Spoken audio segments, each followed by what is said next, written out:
নমস্কার শ্রোতা বন্ধুরা, ফেরারি মন আ পিওর সোল চ্যানেলে আপনাদের সকলকে জানাই স্বাগত। আমাদের আজকের গল্প লেখক সুকান্ত দাশের লেখা হাড় হিম করা গ্রাম বাংলার ভূতের গল্প কাল বৈশাখী ঝড়ের ভয়। সঙ্গে থাকুন আর শুনতে থাকুন আমাদের আজকের গল্প কাল বৈশাখী ঝড়ের ভয়।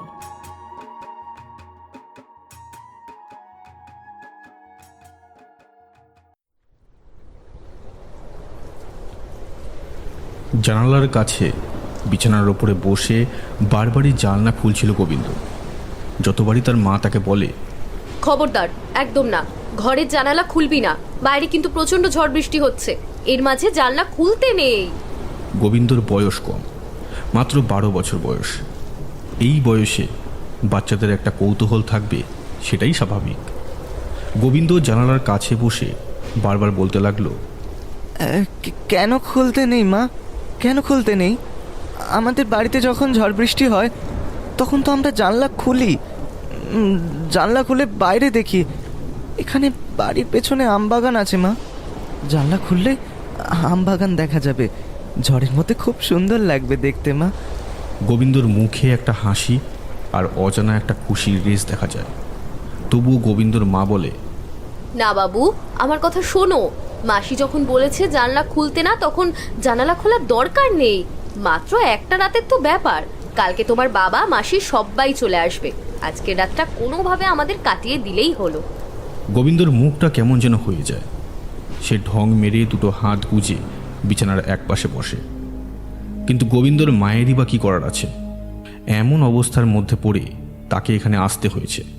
তাদের বাড়ি পাশের গ্রামে। পাশের গ্রাম হলেও আসলে নদীর ওপারে। বড় নদী সোজা চলে গেছে দুই গ্রামের মাঝখান দিয়ে। আজ সকালে এই বাড়ির অর্থাৎ তার বোনের স্বামীর অসুস্থতার খবরটা শুনে তাড়াহুড়ো করে সবাই এখানে চলে এসেছে।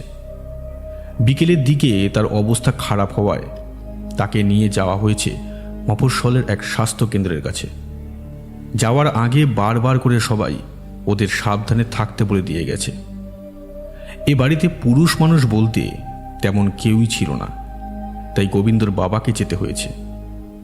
গোবিন্দর মা আর গোবিন্দ এ বাড়িতে আজ রাতে একা আছে। হঠাৎ করেই বাইরে জানলার পাল্লার ওপর কি একটা দড়াম করে শব্দ হয়, আবার শব্দ। বাইরে কালবৈশাখী শুরু হয়েছে, বৃষ্টি একটু পরেই নামবে। প্রবল হাওয়া এলোমেলোভাবে এসে ধাক্কা দিচ্ছে এখানে ওখানে। বাড়িটা বেশ শক্তপোক্ত, ভিতের ওপর তোলা মাটির বাড়ি হলেও টালির ছাদ। দরজা জানালা শক্ত করে দিয়ে রাখলে যতই হাওয়া দিক না কেন তেমন কিছুই হবে না। ঘরের ভেতর জ্বালিয়ে রাখা হ্যারিকেনের আলোটাকে সামান্য বাড়িয়ে সেটা মাটিতে রেখে গোবিন্দর মা বলে, আমার কথা শোন, জানলা কিন্তু খুলবি না, বারবার মাসি বারণ করেছে জানলা না খোলার জন্য। মাসি কিন্তু এমনি এমনি কিচ্ছু বলে না। আমি রান্নাঘরের দিকে যাই, দেখি রাতের খাবারের জন্য কি আছে, তাড়াতাড়ি খেয়ে দে শুয়ে পড়বো, দেরি করব না। এই কথা শুনে গোবিন্দর মুখে একটা হাসি ফুটে ওঠে। ভালো শান্ত ছেলের মতো সে বলে, তুমি যাও, আমি জানলা খুলবো না। মাসি যখন বলেছে, মাসির কথা আমি শুনবো না কেন? হ্যাঁ, আমি তো ভালো ছেলে, তাই না? গোবিন্দর মা খুশি হয়। এবার খুশি মনে একটা হ্যারিকেন রেখে আরেকটা হ্যারিকেনের খোঁজ করতে থাকে। তারপর রান্নাঘরের দিকে এগিয়ে যায় রাতের খাবারের কি ব্যবস্থা করা যায় তা দেখার জন্য। গোবিন্দ এটার জন্যই অপেক্ষা করছিল। বারবার জানলার পাল্লার ওপরে এসে পড়া ধাক্কাটা তার মনকে চঞ্চল করছিল। অন্ধকারের মধ্যে আম গাছের ডালগুলো নড়ছে। ঝড় বৃষ্টি দেখতে ভীষণ ভালোবাসে গোবিন্দ। তার বাড়িতে যখন ঝড় বৃষ্টি হয়, জানালার কাছে সেই সময় চুপ করে বসে বসে সে দেখে সব কিছু। মা সরে যেতেই গোবিন্দ তাড়াতাড়ি দরজার কাছে এগিয়ে আসে। দরজার ছিটকিনি দেওয়ার চেষ্টা করে, কিন্তু তেমন লম্বা সে এখনো হয়ে উঠতে পারেনি। তাই কোনো রকমের দরজাটা ভেজিয়ে রেখে জানলার দিকে এগিয়ে যায়। মা আসার আগে একটু বাইরে দেখে নি, তারপর মা যখন চলে আসবে তখন বন্ধ করে দেব। গোবিন্দ তখনও বুঝতে পারেনি তার মাসি এমনি এমনি কালবৈশাখী হলে ঘরের জানালা খুলতে বারণ করেনি। কালবৈশাখীর সাথে মিশে চারপাশে ততক্ষণে ঘুরে বেড়াচ্ছে এক অদ্ভুত অন্ধকার ছায়া। জানালাটা সে খুলে ফেলে। জানালা খুলতেই প্রবল ঠান্ডা বাতাস ঘরের ভেতরে এসে ঢোকে। টিপ টিপ করে বৃষ্টি পড়ছে, আর কয়েক ফোঁটা গোবিন্দের মুখে এসে লাগে। প্রবল ঠান্ডা বাতাসে তার শরীর কেমন যেন করে ওঠে। জানালার বড় বড় ফাঁকের করদের কাছে মুখটা লাগিয়ে সে বাইরের দিকে তাকায়। আধো অন্ধকার আকাশটা সাদাটে হয়ে আছে। এই সাদা আলোয় অনেক কিছুই দেখা যায়। বাড়ির পেছনে খানিকটা জায়গায় গাছ নেই, তার পেছনেই শুরু হয়েছে ওই বাগান। বড় বড় আম গাছের মাথাগুলো জোরজার করে নেমে আসছে নিচের দিকে। ওদিকে তাকিয়ে একভাবে দেখে চলছিল গোবিন্দ। খেয়াল করেনি কখন যে সেই কাল বৈশাখীর ঝড় বৃষ্টির মধ্যে একটা কালো ছায়া বাড়ির দেওয়াল বরাবর এগিয়ে আসছে তার দিকে। ধুর, মা এমনি এমনি আমায় ভয় দেখালো, করলাম তো কি হয়েছে, করতে হবে। গোবিন্দর মুখের কথাটা শেষ হলো না, তার আগেই হঠাৎ করে জানালার সামনে এসে দাঁড়ালো এক কালো লম্বা ছায়া। গোটা শরীর যেন কালচে ধোয়ার মতো। তার কপালের কাছে দুটো সাদা চোখ ছাড়া আর কিছুই দেখা যায় না। গোবিন্দ চিৎকার করে উঠবে তার আগেই জানালার বড় গারদের ভেতর থেকে সে হাত ঢুকিয়ে দিল গোবিন্দর গলা বরাবর। আর তারপর একটা হ্যাচকা টান দিতেই গোবিন্দর মাথাটা গারদের লোহার শিকের মাঝ বরাবর গিয়ে আটকে গেল। চিৎকার করে উঠল গোবিন্দ। তার চিৎকার শুনে রান্নাঘরের দিক থেকে ছুটে এলো গোবিন্দর মা। কি হয়েছে, কি হয়েছে গোবিন্দ? হে কি, হে কি, জানলায় ওটা কি? গোবিন্দর মায়ের চিৎকারটা যেন হট করে থেমে গেল। জানালার কাছে গড়াদের মাঝ বরাবর গোবিন্দকে টানতে টানতে বার করে নিয়ে যাচ্ছে কে যেন। গোবিন্দ প্রাণপণে চিৎকার করছে, আর সেই দৃশ্যটা হ্যারিকেনের আলোয় দেখে গোবিন্দর মা। আর্তনাদ করে উঠে সে, কোথায় গিয়ে আছো?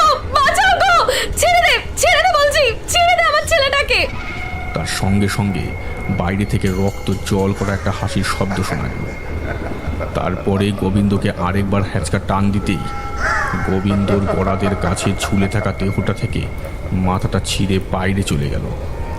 এটা দেখে আর সহ্য করতে পারল না গোবিন্দর মা। মাথা ঘুরিয়ে মাটির ওপর পড়তেই লণ্ঠনটা ভেঙে খান খান হয়ে গেল। বাইরের কাল বৈশাখীর ঝড় তখন আরও বাড়তে শুরু করেছে।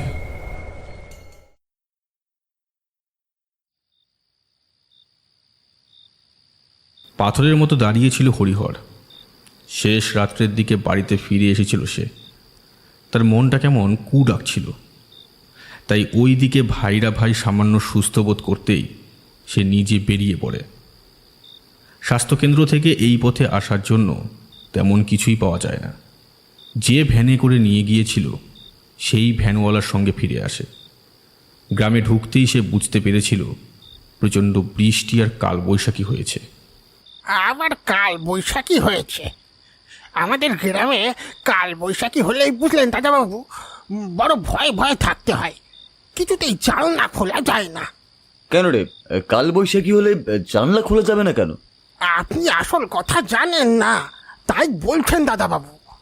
আসল কথা জানলে ও কথা বলতে পারতেন না। কাল বৈশাখী এলে আমাদের গ্রামে ও আসে। হরিহর মুখ তুলে তাকালো ভ্যানওয়ালার দিকে। একটা ময়লাটে ফতুয়া, গলায় গামছা। সে মন দিয়ে ভ্যান চালাচ্ছে আর মাঝে মাঝে বলছে, তাড়াতাড়ি বাড়ি যাই, তাড়াতাড়ি বাড়ি গিয়ে দেখি ছেলে পেলেরা কেমন আছে। যদিও বউ যখন আছে জানলা খুলতে দেবে না, কিন্তু বলা তো যায় না, সাবধানের তো মান নেই। হরিহরেরও বুকের ভেতরটা কেমন করে উঠল। সে অতি বিশ্বাসী কিংবা অবিশ্বাসী নয়। বিপদ যেখানে হতে পারে সেখান থেকে দূরে থাকাই ভালো, এ কথা হরিহর ছোট থেকেই বিশ্বাস করে। তাই অন্যদের মতো শহরে কিংবা মফস্বলে গিয়ে যান বাজি রেখে চাকরি বাকরির খোঁজ কিংবা অচেনা অজানা জায়গায় বারবার বিপদের ঝুঁকি নিয়ে নিজেকে সে উন্নত করতে পারেনি। এই গ্রামেই থেকে গেছে।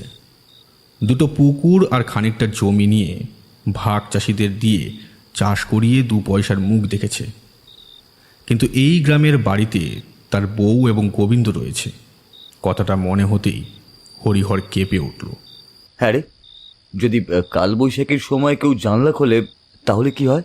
কাল বৈশাখীর সময় জাল না খুলে দাঁড়ালে তাকেও নিয়ে যাবে, যেভাবেই হোক নিয়ে যাবে।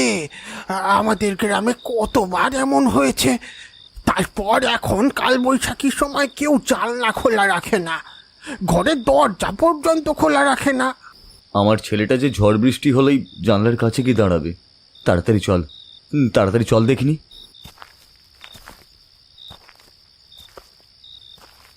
বাড়ির ভেতরে এসে ঢুকে ডাকাডাকি করেও কারোর সাড়া না পেয়ে হরিহর চমকে উঠেছিল। তাড়াতাড়ি ঘরের কাছটায় এসে দেখতে পেয়েছিল গোবিন্দর মা জ্ঞান হারিয়ে পড়ে আছে। ঘরে আলো ছিল না। হাতে থাকা টর্চের সামান্য আলোতে সে দৃশ্যটা দেখেছিল। সামনে ভাঙা হ্যারিকেন। আরে কি গো, কি হয়েছে? অমনভাবে পড়ে আছো কেন? বিপদ আপদ কিছু হলো নাকি? এই গোবিন্দ, এই কোথায় তুই? কথাটা বলতে বলতেই টর্চটা গিয়ে পড়েছিল জানলার কাছে। জানলাটা খোলা, আর সেই খোলা জানলা দিয়ে হু হু করে ঠান্ডা বাতাস ভেতরে ঢুকে ঘরের ভেতরটা ঠান্ডা করে রেখেছে। কিন্তু ওটা কি? জানলার কাছে রক্ত ছড়িয়ে রয়েছে চারপাশে। ঘরের মাটির মেঝের এক পাশটা রক্তে লাল হয়ে গেছে, আর সেখানেই পড়ে রয়েছে মাথা ছিঁড়ে নেওয়া একটা শরীর। জামা কাপড় দেখে তাকে চেনা যায় গোবিন্দ বলে। হরিহর প্রচণ্ড চিৎকার করে মাটির ওপর ঝপ করে পড়ে গিয়েছিল। তার চিৎকারে বোধহয় জ্ঞান ফিরে এসেছিল গোবিন্দর মায়ের। তারপর দুজনে ডাকাডাকিতে আশেপাশের লোকেরা জড়ো হয়। যে ভ্যানওয়ালা ফিরিয়ে নিয়ে এসেছিল হরিহরকে, সেও ফিরে এসেছিল একটু পরেই। মৃতদেহটাকে কোনোভাবে সেখান থেকে এনে ঘরের উঠোনে রাখা হয়েছিল। ততক্ষণে পূব দিকের আকাশ পরিষ্কার হতে শুরু করেছে।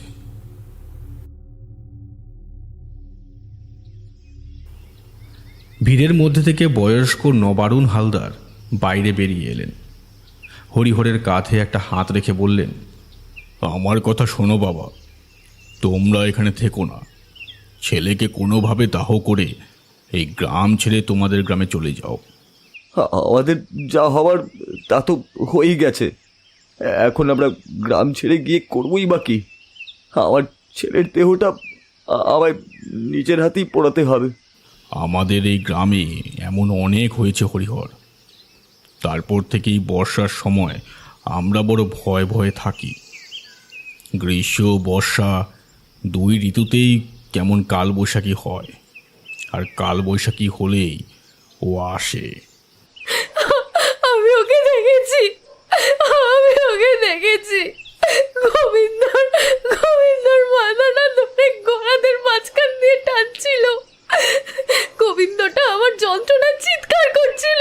আমি ওকে বাঁচাবার জন্য এগোই, কিন্তু তার আগেই হাউ মাউ করে কেঁদে ওঠে গোবিন্দর মা। হরিহরের চোখে জল থাকলেও সে কিন্তু এমনভাবে কাঁদছে না। সে তো পাথরের মতো মুখ নিয়ে তাকিয়ে। একবার যে পরিবার থেকে কাউকে ও নিয়ে যেতে পারে, সেই পরিবারের দিকে ওর আবারও নজর পড়ে। এখন আবহাওয়া ভালো নয়, আবার কাল বৈশাখী হবে। আজ হোক কাল হোক অন্য দিনেই হোক, কিন্তু হবেই। কথাটা শুনে হরিহর কেমন যেন করে। মনে হয় কাল বৈশাখীর কথা শুনে সে বেশ খুশি হয়েছে। কালবৈশাখী আজই হোক, আমিও চাই আজই হোক। আর শ্মশানে আমার ছেলেটাকে পুড়িয়ে আসবো, আর তারপর এর একটা আমি ব্যবস্থা করবই। হরিহর ছট করে উঠে দাঁড়ায়। বাকি সকলে অবাক হয়ে যায়। এতক্ষণ কান্নায় এমন পাথরের মতো হয়ে থাকা লোকটার মনে যেন হঠাৎ করে হাজার হাতির বল এসে পড়ে। গ্রামের লোকেদের সাহায্যে দুপুরের মধ্যেই শ্মশানের কাজ মিটে যায়। তারপর হরিহর কোথায় যেন চলে যায়। এদিকে যাওয়ার আগে বারবার গোবিন্দর মাকে বলে গেছে এই বাড়িতেই থাকতে, অন্য কোথাও না যেতে। স্বাস্থ্যকেন্দ্রে খোঁজ নিয়ে দেখে ওদিকে আরও 2 দিন সময় লাগবে। এখন হরিহর সেখান থেকে চলে যায় পাশের গ্রামে একটা তান্ত্রিকের উদ্দেশ্যে।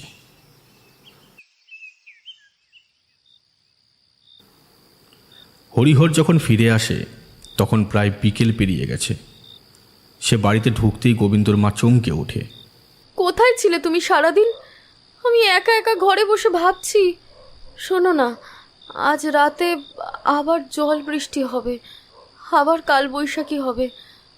আমরা এখান থেকে অন্য কোথাও চলে গেলে হতো না?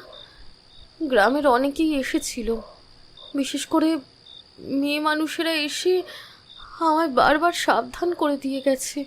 হরিহরের মুখে কিন্তু ভয়ের চিহ্ন মাত্র নেই, তার বদলে তার মুখে একটা হাসি। সেভাবেই সে বলল, আমার গোবিন্দকেও মেরেছে। এত সহজে তো আর ওকে ছেড়ে দেওয়া যায় না। কি করবে তুমি? রাত হলেই দেখতে পারবে। আজ রাতে কালবৈশাখী এলে ওই শয়তান অবশ্যই আসবে, আর তখনই ওকে সারা জীবনের মতন শেষ করে দেবো আমি। গোবিন্দর মা চমকে ওঠে। আগের দিন রাতের বেলা সেই শয়তানকে নিজের চোখে সে দেখেছে। কালো কুচকুচে তার শরীর, সাদা ধবধবে উজ্জ্বল দুটো চোখ। তাকে কিভাবে শেষ করবে হরিহর, সেটা সে বুঝতে পারে না। কিন্তু হরিহরের দুই চোখ মুখে একটা উন্মাদের মতো হাসি।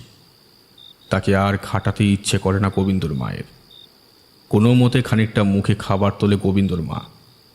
হরিহর কিন্তু বেশ জমিয়ে খায়, যেন মনে হয় 2-3 দিনের খিদে তার একসঙ্গে পেয়েছে। তার খাওয়া দেখে অবাক হয়ে যায় গোবিন্দর মা। কিন্তু সে জানে গোবিন্দকে হরিহর তার নিজের চেয়েও বেশি ভালোবাসত। দুঃখ তাকে ধরেছে, কিন্তু সেই দুঃখ তাকে কাঁদায় না। সেই দুঃখ তাকে আরও শক্ত করে প্রতিশোধ নেওয়ার জন্য। ঝোড়ো হাওয়া শুরু হতেই নবারুণ ঘরের দরজার কাছে এগিয়ে গিয়ে দাঁড়ায়। আমার মনে হয় সর্বনাশ হবে রে মা। কেন জানি না মনে হয় ওই হরিহর এত সহজে মানবে না। কতবার করে বললাম বেটাকে গ্রাম থেকে চলে যেতে, কিন্তু আমার কথা কিছুতেই শুনল না। নবারুণের একমাত্র মেয়ে কমলা, তার বয়স 20 বছর মতো। বিয়ের কথাবার্তা চলছে। ঝড় শুরু হতে সে জানালা দরজাগুলো বন্ধ করে দিয়েছে। দরজা বলতে ঘরের ভেতরের দরজাটা, যেটা বারান্দায় খোলে। বাইরের দরজা বন্ধ। কমলা বাইরের দিকে তাকিয়ে বলে, তুমি আর কি করবে বলো তো? চেষ্টা তো অনেকেই করেছিল ওকে আটকাবার, কেউ কি পেরেছে? তোমার মনে আছে বাবা, সেবার যে মুকুন্দ কোনো এক সাধু বাবার কাছ থেকে কি সব নিয়ে এসে ওকে আটকাবার চেষ্টা করেছিল? ওটাই তো ভয় রে, হরিহরের অবস্থা আবার মুকুন্দর মতো না হয়। হরিহর পাশের গ্রামে কোনো এক তান্ত্রিকের কাছে গিয়েছিল, এমন খবর আমার কাছে আছে। এখন তো ঝড় শুরু হয়ে গেছে, এখন তো আর বাইরে বেরোনো যাবে না। কি করি বলতো? কিছুই করার নেই বাবা। আচ্ছা, মুকুন্দদার গল্পটা আমায় একবার বলবে? মুকুন্দ দাদা তো তোমায় সব কিছু বলেছিল। নবারুণ স্থির হয়ে বসল। হ্যাঁ, মুকুন্দ তাকে সব কিছু বলেছিল। সে বারণও করেছিল। মুকুন্দর বউটাকে রাতের বেলা কাল বৈশাখীর সময় ও এসে যখন নিয়ে যায়, তারপরেই মুকুন্দ কেমন পাগল হয়ে গিয়েছিল। সেদিনের কথা আবার মনে পড়ে গেল নবারুণের। নবারুণ ধীরে ধীরে বলতে শুরু করল, গ্রামের সবাই হাতে হাত তুলে বসে থাকতে পারে খুড়ো, কিন্তু আমি পারবো না। আমার বউকে মেরেছ, এত সহজে তাকে আমি ছাড়বো না। তুই কি পাগল হয়েছিস নাকি? জানিস না ওটা মানুষ নয়, ওগুলো অশুভ শক্তি। ওর সঙ্গে লড়াই করা যায় না। লড়াই করা যায়, ঠিক মতো লড়াই করতে জানতে পারলেই লড়াই করা যায়। ওকে কিভাবে আটকাতে হয় তার খোঁজ আমি নিয়েই ছাড়বো। নবারুণ অবাক হয়ে তাকিয়েছিল মুকুন্দের দিকে। মুকুন্দ আবার হালকা হেসে বলল, এক ওঝার খোঁজ পেয়েছি, তার কাছ থেকে একটা জিনিস আনতে হবে খালি, আর তারপর সেটা দিয়েই ওকে আটকাতে পারবো। একবার ওকে বন্দি করতে পারলে আর কোনো চিন্তা নেই। তুমি যাবে আমার সাথে? যেতে তো চাই রে, কিন্তু ঘরে মেয়ে আছে, বউ আছে। আমার যদি কিছু হয়ে যায় তাহলে ওরা... কিছুই হবে না, তুমি তো জানো ও কোথা থেকে আসে। আমরা সেখানেই যাব। ওই ওঝার দেওয়া দুটো কালো সুতো আমাদের হাতে থাকবে, আমাদের কিচ্ছু হবে না। রাতে মুকুন্দ জড়াজড়িতে নবারুণ বেরিয়েছিল। গ্রামের শেষের দিকে ছোট যে মাঠটা আছে, সেই মাঠের মাঝামাঝি জায়গায় ছোটখাটো একটা ঝোপ আছে, তার মাঝে একটা গর্ত। কোনো এক সময় এখানে বেশি বড় সড়ো একটা ডোবার মতো ছিল। তারপরে জল শুকিয়ে গিয়ে নোংরা কাদা জমতে জমতে তেমন হয়ে গেছে। গর্তটাও পরিষ্কার নয়, সেখানে নোংরা আবর্জনা জমে থাকে সব সময়। ঝোপের ঠিক সেই জায়গাতেই আজ থেকে প্রায় 10 বছর আগে ঘটেছিল সেই ঘটনাটা। পথে হাঁটতে হাঁটতে সেটাই বলছিল মুকুন্দ। এসব কিছু শুরুই হতো না যদি সেই কালবৈশাখী রাতে আমাদের গ্রামের পলাশ আত্মহত্যা না করত। সব কিছুই ওপর থেকে ঠিক করা থাকে মুকুন্দ, যেটা হবার সেটা হবেই। পলাশের মরণ তাকে এইখানে ডেকে এনেছিল, না হলে গ্রাম থেকে এত দূরে ওই পচা পুকুরের কাছে সে ডুবতে এলো কেন বলতো? অনেকে বলে পলাশে এমনি এমনি মরেনি, কেউ তাকে ডোবার মধ্যে ডুবিয়ে মেরেছে। কিন্তু কে মারবে বলো তো? এ কথার উত্তর জানা ছিল না নবারুণের। সে চুপ করে রইল। গ্রাম ছেড়ে ওরা বাইরে এসে পড়েছে। আরও খানিকটা হেঁটে গেলেই সেই ডোবাটা পড়বে। এমন সময় মুকুন্দ পেছনের দিকে তাকিয়ে চিৎকার করে ওঠে। এসে পড়েছিস? বলেছিলাম না তোকে আমি মারবই। তোকে আটকানোর জন্য যা যা করতে হয় সব কিছু আমি করব। পেছনে এসে দাঁড়ানো ছায়াটা কিছুই বলে না, শুধু খিলখিল করে হাসতে থাকে। তার হাসির শব্দ শুনলে বুকের ভেতরে রক্ত জমে যাওয়ার মতো জোগাড় হয়। তারপরেই যেন একটা প্রবল হাওয়ার ধাক্কায় ওরা দুজন ছিটকে গিয়ে পড়ে মাটিতে। অবাক হয়ে নবারুণ দেখে সেই বীভৎস ছায়াটা নিজের দুটো হাত দিয়ে মুকুন্দর গলা চেপে ধরতে চাইছে, কিন্তু গলা থেকে একটু উপরে তার হাতটা এসে থেমে গেছে। প্রচণ্ড গড় গড় শব্দের সাথে সাথে একটা রাগী গলার শব্দ শোনা যায়। নবারুণ উঠে বসার চেষ্টা করতেই সেই ছায়াটা আবার ছুটে আসে তার কাছে। আর নবারুণ অবাক হয়ে দেখতে পায় কালো একটা ছায়া শরীর, তার সাদা দুটো মস্ত বড় বড় চোখ, মুখে আর কিছুই দেখা যায় না। দুটো হাত কালো লম্বা অন্ধকারের মতো, তার গলার দিকে এগিয়ে এসেই থেমে গেছে। মুকুন্দ ভয় পেয়েছিল। কোনো মতে উঠে বসে সে বলে, পলাশ, আজ তোকে কিছুতেই ছাড়বো না। নবারুণ তখন একটা ব্যাপার বুঝতে পেরেছিল। এইটা পলাশ কিছুতেই হতে পারে না। পলাশের শ্রাদ্ধ শান্তি হয়েছে, তার আত্মার শান্তির উদ্দেশ্যে তার বাড়ির লোকেরা পুজো করেছে। তারপরে সে রাতে এমন বিভৎস হতে পারে কিভাবে? ভুল করছিস মুকুন্দ, এটা পলাশ হতে পারে না, এটা পলাশ হতেই পারে না। মুকুন্দ অবাক হয়ে আবার তাকায় সামনের দিকে। সেই বিভৎস অন্ধকার ছায়াটা তখন আবার মাটির ওপর উঠে দাঁড়িয়েছে। মুকুন্দর হাতে উঠে এসেছে একটা ছোট কাচের শিশির মতো পাত্র। সেই শিশির মধ্যে থাকা জলটা ছিটিয়ে দিতে হবে সেই বিপক্ষ প্রাণীর উদ্দেশ্যে। প্রাণীটা পেছনের দিকে ঘুরেছিল। মুকুন্দ সেই সুযোগে জলটা ছুড়ে দেয় তার দিকে। ঠিক তখনই প্রচণ্ড হাওয়ায় জলটা ধাক্কা খেয়ে গিয়ে পড়ে মাটিতে।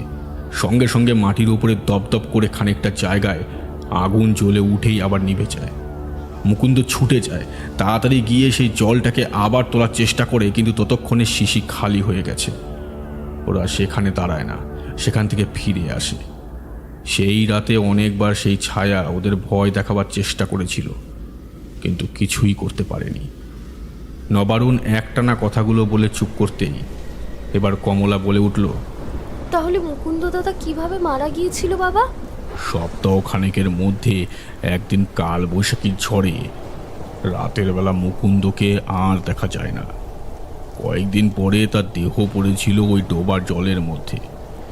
তুই তো জানিস না, যাদেরও বের করে নিয়ে যেতে পেরেছে তাদের সবার দেহ পড়েছিল ওই জলের মধ্যে। শুধুই বাচ্চা ছেলে গোবিন্দকে পার করতে পারেনি বলে তার মাথাটা ছিঁড়ে নিয়ে গিয়েছিল। ঠিক তখনই কালবৈশাখীর একটা ঝড়ের ধাক্কা এসে লাগে তাদের ঘরের জানলার কাছে। বাইরে হাওয়া বাড়তেই কেমন ভয় পেয়ে যায় গোবিন্দর মা। আগের দিন রাতে এমন একটা ব্যাপার ঘটে যাওয়ার পরে তার ভয় পাওয়াটাই স্বাভাবিক, কিন্তু হরিহরের কোনো ভয় নেই। বাইরে হাওয়া বাড়তেই সে হাসতে হাসতে বলে, এই তো এইবার সময় হয়েছে, এইবার আসবে ও। আর একবার এলেই আজ। তুমি কি পাগল হয়েছো নাকি? তোমায় এখনো বলছি ওইসব মাথা থেকে সরাও। চুপ করে দরজা জানলা বন্ধ করে শুয়ে থাকো, কাল সকালে দেখা যাবে। হরিহর দাঁতের দাঁত চেপে নিজের মুখটা গোবিন্দর মায়ের কাছে নিয়ে গিয়ে বলে, তোমার ভয় হলে তুমি যাও, তুমি ঘরে গিয়ে চুপ করে দরজা জানলা বন্ধ করে শুয়ে থাকো। আজ আমি ওকে ছাড়বো না। কথাটা বলে হরিহর ঘরের দরজা খুলে বারান্দার কাছে পেরিয়ে যায়। বাইরে হাওয়ার প্রবল দাপটে গোবিন্দর মাও এগিয়ে আসে বারান্দার কাছে। ঠিক তখনই বাইরের দরজাটার ওপরে যেন প্রচণ্ড ধাক্কা পড়তে থাকে, যেন হাওয়া নয়, কেউ দু হাতে ধাক্কা দিচ্ছে। গোবিন্দর মায়ের বুকের ভেতরটা কেঁপে ওঠে। তুমি ঘরে যাও, খবরদার ঘর থেকে একদম বের হবে না। হরিহরের গলায় কি যেন একটা ছিল। গোবিন্দর মা দেরি করতে পারে না, বারান্দা পেরিয়ে ঘরের দরজাটার কাছে গিয়ে চুপ করে দাঁড়িয়ে থাকে। দরজা খোলে না। দরজার কাছে দাঁড়িয়ে শোনে ঝড় প্রচণ্ডভাবে বাড়তে বাড়তে কালবৈশাখী ঝড় হতে শুরু করেছে। প্রচণ্ড ঘূর্ণিঝড়ের শব্দ বাড়ির গায়ে মাঝে মাঝে আছাড় খেয়ে পড়ছে, যেন ঝড়ের মাঝখানে পড়েছে এই বাড়িটা। এদিকে নবারুণ তার কথা শেষ করে চুপ করতেই বাড়ির বাইরে কালবৈশাখীর প্রভাব বুঝতে পারল কমলা। সে বলল, তুমি বলেছিলে কালবৈশাখীর ঝড় এলে যে আসে সে কোনো এক অশুভ শক্তি, কিন্তু পলাশ যদি না হয় তাহলে সে আসলে কে বাবা? জানি না, অনেকগুলো বছর তো কেটে গেল। অনেকেই তো তার হাতে প্রাণ দিয়েছে, অনেককে নিয়ে গেছে ও। যদিও এই কটা বছরে গ্রামের সকল মানুষ সাবধান থাকতো বলে কাল বৈশাখীর রাতে ও কাউকে নিয়ে যেতে পারেনি। অথচ কাল রাতে গোবিন্দকে নিয়ে যাওয়ার পর কিছু একটা যে হবে সেটা আমি বেশ ভালোভাবেই বুঝতে পারছি। মা বলতো আমাদের এই গ্রাম এখানে হওয়ার আগে এখানে গোটা জায়গাটা নাকি ফাঁকা ছিল। গ্রামের শেষের দিকে ঝোপ জঙ্গলে ডোবা ছিল, তার আশেপাশে মাত্র কয়েক ঘর বসতি নাকি ছিল। সেখানে নাকি কোনো এক আদিবাসী দলের লোকেরা থাকতো। এই কথা আমিও শুনেছি, তাদেরকে নিয়ে একটা গল্পও আছে, কিন্তু সেসব কথা সত্যি না মিথ্যে তা আমি জানি না। সে কথাই বলো না শুনি। গ্রাম তখনও গড়ে ওঠেনি। এখানে মাঠের ঝোপের কাছে কয়েক ঘর আদিবাসী থাকতো, তারা নাকি কালো জাদু জানতো। তাছাড়া তাদের ছিল অনেক ক্ষমতা, প্রাকৃতিক নানা শক্তি, যেমন জল, বায়ু, আগুন, এই সমস্ত কিছুকে ওরা নিয়ন্ত্রণ করতে পারত। তাদেরকে কাজে লাগিয়ে অনেক অনেক কিছু করতে পারত।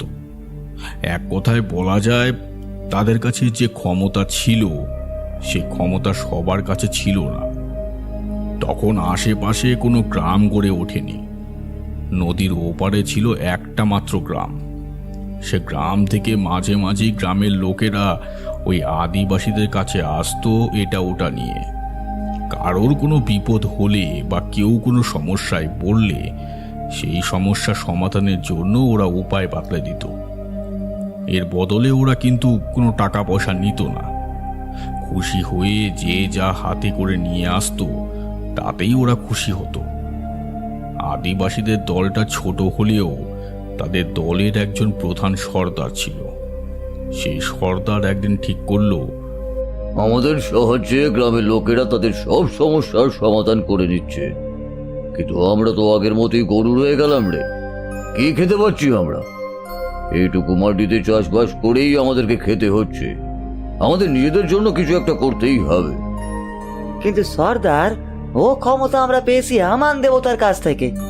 ও দেবতা কিন্তু কাজের বিনিময়ে কারোর কাছ থেকে টাকা নিতে বারণ করেছে। ও ক্ষমতা কারোর ক্ষতির জন্য কাজে লাগানোও বারণ, তাতে সর্বনাশ হবে। একবার আমান দেবতা রেগে গেলে সে কি করতে পারে তা তো ভালোভাবেই আপনি জানেন। আমান দেবতার কথা তোর চেয়ে ভালো আমি জানি। তাকে কিভাবে বসে রাখতে হয় সে কথাও আমি জানি। শুধু বলে দিতে হবে, তা বলে দিলেই হয়ে যাবে। কিন্তু তার আগে আমাদের কাজ আছে। কি কাজ করতে চাইছেন? আমাদের ক্ষমতা কাজে লাগিয়ে ওই গ্রামের সকল মানুষকে ভয় দেখিয়ে তাদের কাছ থেকে অনেক টাকা পয়সা অনেক কিছুই আমরা নেব। তারপর এখান থেকে অন্য কোথাও চলে যাব। অন্য কোথাও গিয়ে আবার সেখানে কিছুদিন থাকবো, তাহলেই হবে। যতদিন পর্যন্ত টাকা পয়সা হাতে থাকবে ততদিন পর্যন্ত আর কিছুই করব না। সর্দারের কথা শুনে আদিবাসীরা কিন্তু রাজি হলো। দলের মধ্যে মোট ছিল 6 থেকে 7 জন। তারা রাজি হলেও একজন কিন্তু রাজি হলো না। সে বলল, এ কাজ তোরা ঠিক করছিস লা। আমান দেবতা একবার জানতে পারলে কিন্তু তোরা সবাই মরবি। তোর যদি আমাদের সঙ্গে না থাকতে হয় তাহলে তুই আসিস না, চলে যা এখান থেকে। কিন্তু আমরা যা ঠিক করেছি তাই করব। বেশ, তাহলে আমি তোদের ছেড়ে চলে যাচ্ছি এখান থেকে। এরপর সেই একজন সেখান থেকে চলে যায়, আর বাকি 6 জন মিলে শুরু করে অন্যায় কাজ। রাতের বেলা গ্রামে গিয়ে নানা মন্ত্র পড়ে নানা কিছু বিপদ তৈরি করে আসতো। সকালে গ্রামবাসীরা তাদের কাছে এলে ফলমূলের বদলে টাকা পয়সা দাবি করত। গ্রামবাসীরা বিপদ থেকে বাঁচতে তাদের কথায় রাজি হতো। এভাবে চলতে চলতে ওদের লোভ বেড়ে যায়। গ্রামের লোকেরা সর্বশান্ত হয়ে পড়তে থাকে। এমন সময় ওই যে আদিবাসী ওদের কাছ থেকে চলে গিয়েছিল সে গ্রামে যায়। গ্রামের মোড়লকে সমস্ত কথা জানিয়ে বলে, ওদের সবার ক্ষমতা আছে এই আমান দেবতার মধ্যে। ওদের বসতি শেষ দিকে জঙ্গলের মধ্যে একটা ছোট্ট জায়গা আছে, সেইখানে এক গাছের তলায় আছে এই দেবতা। তাকে তোমরা ওখান থেকে সরিয়ে ফেলতে পারলেই এদের ক্ষমতা কমে যাবে। সেই আদিবাসীর কথা মতো গ্রামের লোকেরা কয়েকজন দল বেঁধে তাকে নিয়ে রাতের বেলা ওই গাছের কাছে যায়। এখন যেখানে ঝোপ জঙ্গল গর্ত, সেখানেই নাকি আজ থেকে অনেক বছর আগে সেই গাছ ছিল। গাছের কাছে মাটির মধ্যে অনেকটা পুঁতে রাখা আমান দেবতার মূর্তি ওরা তুলে আনে। সেই রাতে গ্রামের লোকেরা ঢুকে ওই আদিবাসীদের সবাইকে তুলে আনে সেখান থেকে। তারা আটকানোর চেষ্টা করেছিল, কিন্তু হাত পা বাঁধা থাকায় কিছুই করতে পারেনি। যে গাছের কাছে আমান দেবতা পোতা ছিল সেই গাছেই ওদের বেঁধে রাখা হয়। সেই আদিবাসী বলে, গ্রামে যা যা ক্ষতি তোরা করেছিস তার সব কিছু যদি ঠিক করে দিস তাহলে তোদের সবাইকে ছেড়ে দেব। তুই নিজে আমাদের দলের লোক হয়ে ওদের সঙ্গে হাত মেলালি, আমাদের সঙ্গে বেইমানি করলি। আমান দেবতা কোনোদিনও তোদেরকে ছাড়বে না। দেবতা মানুষের ভালো চায়। ইনিকে, আদিবাসীকে, গ্রামের লোক এসব সে দেখে না। তাদের ভালোর জন্য এবং তোদের ভালোর জন্যই আমি এই কাজ করেছি। এখন যদি তোরা না শুনিস তাহলে এই গোটা গাছে আগুন লাগিয়ে সব কটাকে জ্যান্ত আমি জ্বালিয়ে দিব। আর তারপর তোদের আত্মা পুঁতে রাখবো এই গাছের তলায়। সেই আদিবাসীর কথা শুনে গ্রামের লোকেরা পর্যন্ত অবাক হয়। তারা এতটা কিছু ভাবতে পারেনি। সর্দারের চোখ ঝলসে ওঠে। খারাপ কয়েকটা উচ্চারণ করে সেই লোকটিকে কুকথা বলতে সে রেগে উঠে বিড়বিড় করে কি যেন মন্ত্র পড়ে। সে আগুন জ্বালিয়ে দেয় সেই গাছে। জ্যান্ত গোটা গাছ পুড়ে যায়, আর তার সঙ্গে পুড়ে যায় 6টা মানুষ। সব কিছু ছাই হয়ে যায়। সেই ছাই মাটির তলায় ঠিক সেইখানে পুঁতে রাখে ওরা।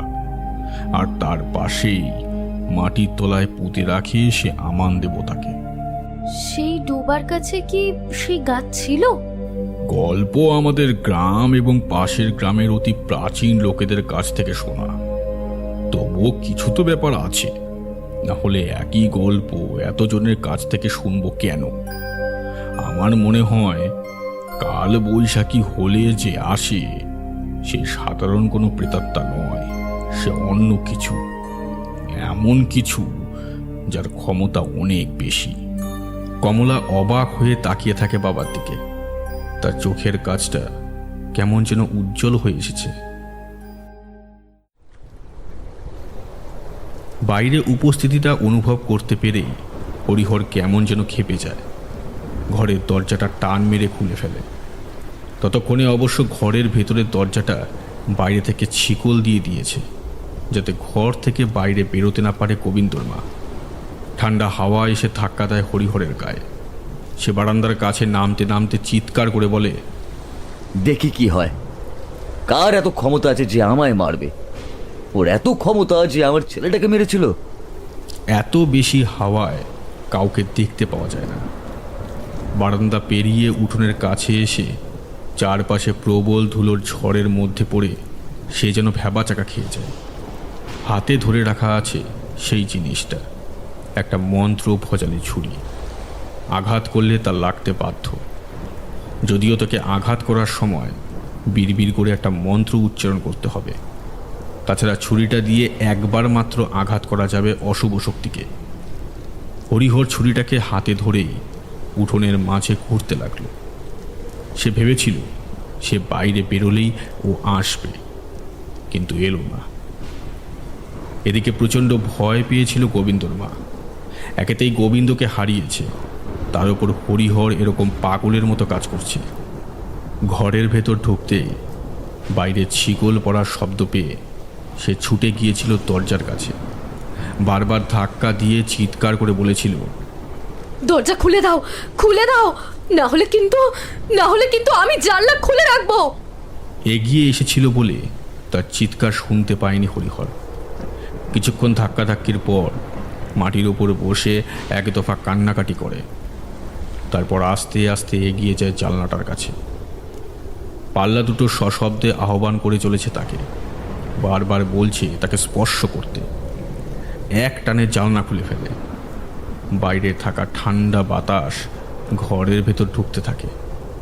গোবিন্দর মা এক পলকে তাকিয়ে থাকে জানলার দিকে।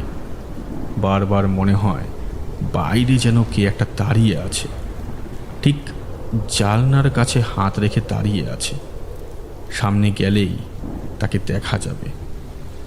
আগের রাতে সেই বীভৎস দৃশ্য তারই চোখের সামনে ঘটে। জানলার গড়াদের ভেতর থেকে গোবিন্দর মাথাটা ছিঁড়ে নেওয়ার সব দৃশ্য মনে পড়তে থাকে। একটা ভয় আর কান্না যেন একসাথে জড়িয়ে ধরতে থাকে তাকে। আমার জন্য সব হয়েছে, আমার জন্য সব হয়েছে। আমি যদি কিছু না করতাম, আমি যদি এই ঘরেই থাকতাম, তাহলে হয়তো আমার ছেলেটাকে এমনভাবে হারাতে হতো না। মায়ের মন বারবার নিজেকে দোষ দিতে থাকে, যেন মনে হয় তার জন্যই ঘটে গেছে এমন এক ঘটনা। তারপরে কি মনে হতে জানলার কাছে এগিয়ে একটা হ্যাচকা টানে জানলা খুলতেই অবাক হয়ে যায় গোবিন্দর মা। আরে আরে তুমি পেছনে কখন গেলে? গোবিন্দর মা দেখতে পায় কালো একটা ছায়া মূর্তির মতো কেউ বাড়ির পেছনের দিকটা ধরে আম গাছের দিকে চলে যাচ্ছে। আরে কি হলো? ওদিকে কোথায় যাচ্ছ তুমি? পাগল হলে নাকি? তুমি তো বাড়ির মধ্যেই থাকবে বলেছিলে। প্রাণপণে হাতটা তুলে ডাকতে থাকে সে। বুঝতে পারে না ঘরের জানলার একটা গড়াদ কেমন যেন আলগা লাগছে, সেটাই তার হাতে পড়েছিল। গড়ারটা ধরে টানতে টানতে কখন যেন ফটাং শব্দ করে খুলে আসে সেটা। আশ্চর্য, গড়ারটা খুলে গেল কি করে? দূর! ঘরের এক পাশে নামিয়ে রাখে সেটা। তখন জানলার মাঝামাঝি জায়গায় একটা বড় সড়ো ফাঁক তৈরি হয়েছে। আগের দিন গোবিন্দকে টেনে বার করার সময় বোধহয় ওটা নড়ে গিয়েছিল, আর সেই গড়াত সরে যাওয়ায় ওই ফাঁক দিয়ে একজন পূর্ণবয়স্ক মানুষ পর্যন্ত বাইরে বেরিয়ে আসা যাবে। মাঝে মাঝে ধুলো উড়ে জানলা দিয়ে ঢুকছে ঘরের ভেতর। কালবৈশাখী যারা দেখেনি তারা কালবৈশাখীর ভয়াবহতা জানে না। প্রচণ্ড কালবৈশাখীর সময় জানলা খোলা তো অনেক দূর, ঘরের সামান্য ফাঁক পর্যন্ত বন্ধ করে রাখতে হয়। কিন্তু গোবিন্দর মা জানলার ধারে দাঁড়িয়ে তাকিয়ে রইল দূরের দিকে। আম গাছগুলো ঠিক আগের দিনের মতোই এখনও দাঁড়িয়ে আছে।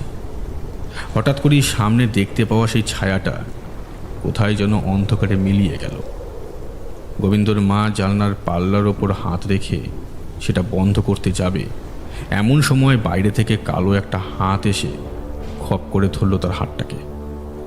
বলির ছাগল যেমন কিছুক্ষণের জন্য থরথর করে ভয়েতে স্তব্ধ হয়ে যায়, ঠিক তেমনটাই গোবিন্দর মায়ের ক্ষেত্রে হলো। সে আমতা আমতা করে বলতে থাকে, কে কে কে ওখানে? কে কে ওখানে? ছেড়ে দাও, ছেড়ে দাও বলছি। নিজের করা ভুলটাই এবার বুঝতে পারে সে। ছটপট করে পাল্লাটা বন্ধ করতে চায় সে, কিন্তু সেই ঠান্ডা শক্ত লোহার মতো হাতটা একটা হ্যাচকা টান দিতেই তার মাথা থেকে প্রায় পেটের কাছ পর্যন্ত ঝাঁপিয়ে পড়ে সেই গরাদ ভাঙা জানলার মাঝ বরাবর। আর একটা টানে তার শরীরটা গিয়ে পড়ে বাইরে। কিন্তু মাটির ওপর কোনো রকমে উঠে বসতেই গোবিন্দর মা দেখতে পায় কেউ কোথাও নেই। কেউ কোথাও নেই? তাহলে আমায় টানলো কে? গোবিন্দর মা ভয় মাখা গলায় কথাটা বলে জানলার দিকে এগোতে যাবে, এমন সময় দেখতে পায় বাড়ির এক পাশে মাটির দেয়ালের পিছন দিক বরাবর হেলান দিয়ে দাঁড়িয়ে আছে কে যেন। কিছু বুঝে ওঠার আগেই তার হাতটা ছুটে আসে গোবিন্দর মায়ের দিকে। গলার ভেতরে কণ্ঠনালী বরাবর একটা ফুটো করে দেয়। মনে হলো কিছু একটা গলার সামনের দিক থেকে ঢুকে পেছনের দিক থেকে বেরিয়ে গেল। একটা শব্দ উচ্চারণ করার সময় পায় না গোবিন্দর মা। তারপরেই তার মাথার চুলটা খামচে ধরে তাকে টানতে টানতে সেই কাল বৈশাখীর মাঝে মাটির মধ্যে তাকে হ্যাঁচড়াতে হ্যাঁচড়াতে পেছনের দিকে নিয়ে চলে যায় সেই ছায়াটা। হরিহর পেছনে ফিরে বারান্দার কাছে উঠে আসে, অপেক্ষা করতে থাকে কাল বৈশাখী রাতের সেই বিভীষিকাটার জন্য। আর ঠিক তখনই ঘরের ভেতরের দিক থেকে শুনতে পায় একটা রক্ত জল করা চিৎকারের শব্দ। গোবিন্দর মা ঘরের ভেতর চিৎকার করছে। তাড়াতাড়ি হরিহর ছুটে যায় বারান্দা পেরিয়ে। তারপর ঘরের ছিটকানির দরজাটা যখন খুলে ফেলে তখন দেখতে পায় ঘরের ভেতর কেউ নেই। বউ, বউ, কোথায় গেলি? কোথায় গেলি রে? ঠিক তখনই হরিহরের নজর পড়ে ঘরের জানলাটা খোলা, আর জানলার বাইরে কালো মতো কি যেন একটা মাটির ওপর পড়ে থাকা কাউকে টানতে টানতে নিয়ে যাচ্ছে বাড়ির পেছনের দিকে। হরিহর আর দাঁড়ায় না, ছুটে যায় দরজার দিকে। হরিহর প্রাণপণে ছুটে চলল বাড়ির পেছনের দিকে, সেই আম বাগানটা লক্ষ্য করে। কিন্তু অনেকটা যাওয়ার পরেও সে কাউকে দেখতে পায় না। ফিরতে যাবে এমন সময় একটা চাপা হাসির শব্দে চারপাশটা কেমন যেন ভারী হয়ে ওঠে।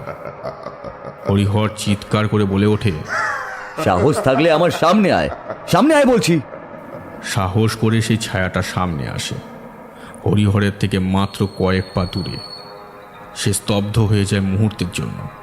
চোখ ছাড়া আর কিছুই দেখা যাচ্ছে না। ওই তান্ত্রিক বারবার বলে দিয়েছিল ছুরিটা বসাতে হবে তার কপালের মাঝখান বরাবর লক্ষ্য করে, অন্য কোথাও বসালে হবে না। কপালের কাছে ছুরির ফলার স্পর্শ পেলে সে নিজে নিজেই ঢুকে পড়বে। মাত্র একবার, একটা আঘাতেই যা করার করতে হবে। খল খলে চাপা হাসির সঙ্গে একটা জান্তব গর্জন শুনতে পাওয়া যায়।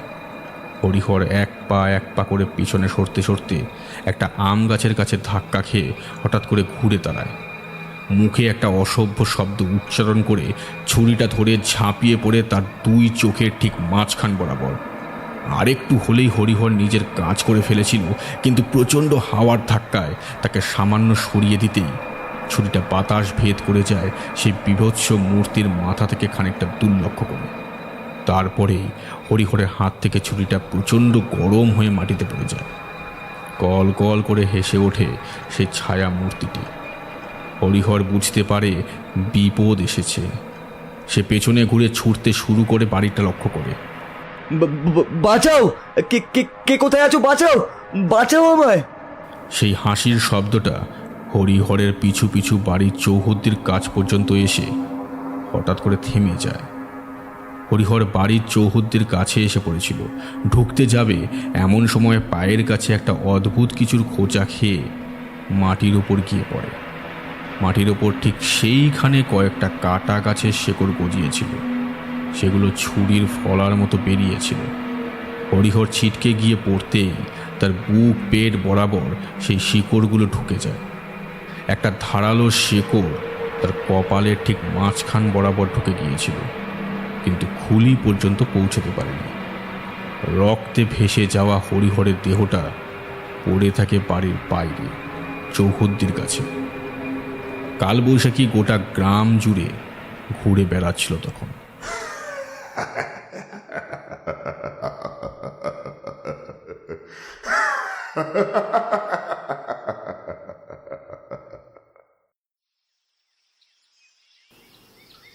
আমি আগেই বলেছিলাম আমার কথা যদি ওরা শুনতো তাহলে এমনটা হতো না। যদিও বৌমা আমার কথা শুনবে ঠিক করেছিল, কিন্তু হরিহর আমার কথা শোনেনি। আমাদের গ্রামে এসব কবে শেষ হবে বলো তো বাবা? শেষ হবে যেদিন কাল বৈশাখী রাতে আসা ওই অশুভ শক্তি এই গ্রামে আসা বন্ধ করবে, ঠিক সেদিন। কিন্তু সেটা কবে হবে তা আমি বলতে পারবো না, কারণ বিপদের আসল উত্তর না জানলে তো সেই বিপদ থেকে রক্ষা পাওয়া যায় না। সবাই তাকে সাধারণ প্রেতাত্মা ভেবে তাকে আটকাবার চেষ্টা করেছে, কিন্তু সে তো সাধারণ নয়। নবারুণ আর কিছু বলে না, কমলার মুখের দিকে তাকিয়ে থাকে। দিনের বেলা রোদের আলো নবারুণের মুখের কাছে এসে পড়ায় তার মুখটা চিকচিক করছে। আজ সকালেই স্বাস্থ্যকেন্দ্র থেকে ফিরে এসেছে বিজয় ও তার বউ, আর ফিরে এসেই একটা ভয়ঙ্কর দৃশ্য তাদের চোখের সামনে পড়েছে। গ্রামের লোকেরা খবরটা পেয়েছিল একটু বেলার দিকে। গ্রামের বাইরে সেই জলা ডোবার কাছে পড়ে আছে দুটো মৃতদেহ, একটা হরিহর আর একটা গোবিন্দর মায়ের। গোটা গ্রাম কেমন যেন পাথরের মতো হয়ে গিয়েছিল। এত বছর পর আবার এতগুলো মৃত্যু তারা যেন মেনে নিতে পারেনি। তবে গ্রামের শেষের ওই আদিবাসীদের গল্পটা অনেকেই জানত না। যারা জানত তাদের মধ্যে অনেকেই বিশ্বাস করত না। তবে গ্রামের লোকেরা শুধু এটুকুই জানত, কাল বৈশাখীর রাতের বেলা ঘরের জানলা দরজা খোলা রাখতে নেই, কারণ কাল বৈশাখী রাতেই ও আসে।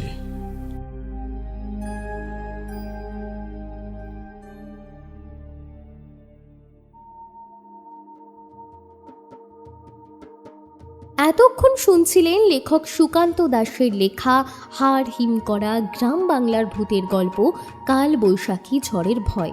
আজকের গল্প পাঠে শুভজিৎ, অন্যান্য চরিত্রে সৌরভ মণ্ডল, বুবাই সাহা, মৌমিতা সাহা, কৌশিক। আবহ সঙ্গীত ও স্পেশাল এফেক্টে মিহাজ প্রোডাকশন হাউস। প্রচ্ছদে দীপক মণ্ডল। পরিচালনায় এবং গল্পের সূত্রধার আমি মৌমিতা। গল্পটি কেমন লাগলো অবশ্যই কমেন্ট করে আপনাদের মূল্যবান মতামত জানাবেন। ভালো লাগলে লাইক করবেন, আর চ্যানেলে যদি নতুন হয়ে থাকেন তাহলে অবশ্যই সাবস্ক্রাইব করবেন। আর পরবর্তী গল্পের আপডেট সবার আগে পেতে হলে পাশে থাকা বেল আইকনটি প্রেস করে দেবেন। আবার ফিরব পরবর্তী এক হাড় হিম করা গল্প নিয়ে। ততদিন সুস্থ থাকবেন, গল্পে থাকবেন।